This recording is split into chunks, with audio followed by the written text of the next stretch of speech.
You've made legendary action movies, but F1 is one of the hardest, you've said.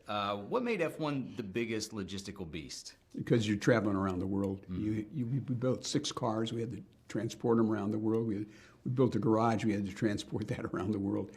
Our crews, we went to 9, 10 different races, so that's a lot. And it's not like traveling from Atlanta to Fort Lauderdale. It's like going to Japan. I mean, it's amazing what our production team pulled off. But you know what, Chris? It's not about that. We can do that all day long because we have phenomenal crews and people who know how to do that. It's the emotion you felt in that movie. That's what it is. We take you in that world, and it's a process movie where we show you how F1 really works. 10 teams, 2 drivers to each team. It's the only sport where your teammate is your competitor. Everybody wants to be the #1 driver on the team. That creates enormous drama. But it's the emotional journey of redemption that Brad goes through with these characters and the amount of teamwork it takes to succeed and to win. And it's part of our lives. We all want to be on teams. We all want to win. And that's what this movie takes you on, that emotional journey. Yeah, no, it's fantastic. It also might be one of the most visceral racing movies ever made. But I wanted to know, do you remember the first racing movie or car chase scene that made you feel like you were behind the wheel? Well, I think Bullet was a one that was a phenomenal race movie. It wasn't a race movie, but it had a great race. Chase.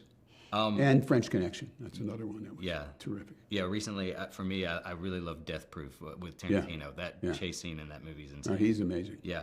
You're always spinning a lot of plates. Looking ahead, what are you working on after F1 that you're most excited for audiences to see? I mean, there's so many that we're working on a movie called Fast and Loose with Michael Bay and Will Smith, doing another movie with Joe Kosinski about UFOs, working on another Pirates, another National Treasure. I mean, we got so many to choose from, things that we're working on, which is great. That's what keeps me going. Yeah.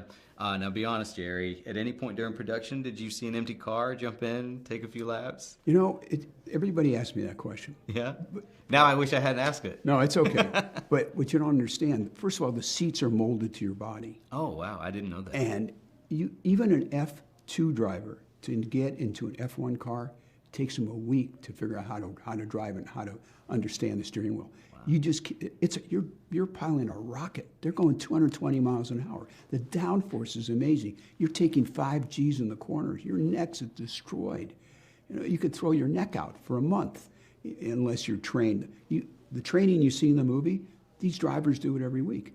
That's their normal routine. We didn't make this up. Yeah. We did an enormous amount of research because we had Lewis Hamilton as our partner on this, and he's one of the producers. So he made sure we were honest, and he said, "You have no idea how much physical toll it takes on your body." And also, when Brad and Damson were driving, sometimes they were driving in front of 140,000 people. They didn't know that they were in the car. Yeah. Plus, 100 million people on television watching our car go around the track.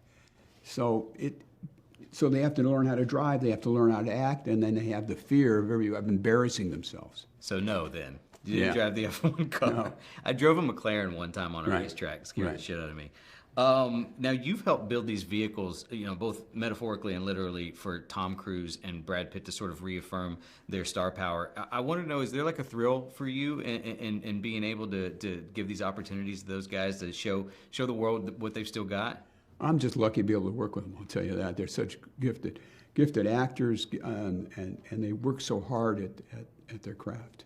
Last question for you. You mentioned going and doing all these races. Did you have a specific location that was your favorite? I think London was, outside of London, Silverstone was like the home of F1. And I mean, there's so many people, they camp out for a week. Mm-hmm. I mean, there's 140,000 people there at that race, which is a phenomenal event.